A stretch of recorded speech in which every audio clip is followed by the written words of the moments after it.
RLA music Sonki Darbhanga presents DJ Kamlesh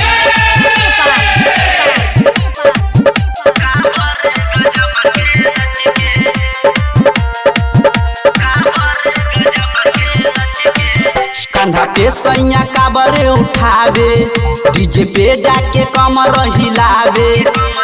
ये सखी कंधा पे सैया काबर उठावे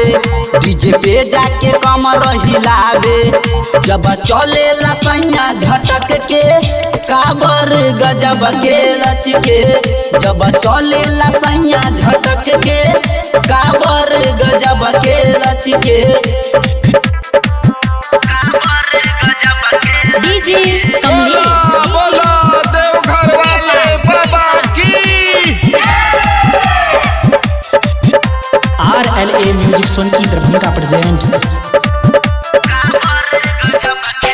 बाबा के पूजला से सुना ए सैया दुखवा होला दूर हो कहिला केतनो नहीं करेला बाबा पे उहो विश्वास हो ए सखी सावन महीनावा चढ़लबा बाबा के नामवा गुजलबा सिंह शंकर के गाना बाजे देवघर में कवरिया नाचे जब चलेला सैया झटक के काबर गजब के लचके जब चलेला सैया झटक के काबर गजब के लचके डीजे कमलेश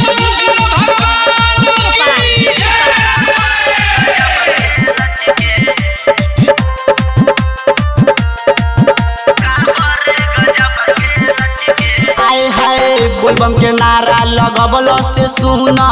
थाकी न सैया शरीरिया हो झुमत चल देवघर धमावा जल ढारब हम पहले हो हाँ बाबा के कृपा बनल बा देवघर नगरिया देखल बा काबर बिट्टू आनंद निम्हारे बारा निमन लागल कहतावे जब चलेला सैया झटक के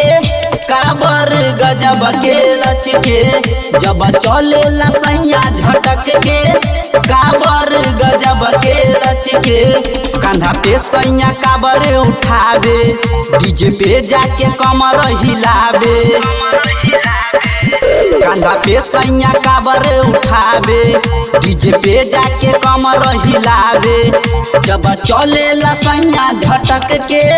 काबर गजब के लचके जब चलेला सैया झटक के काबर गजब के लचके RLA music Sonki Darbhanga presents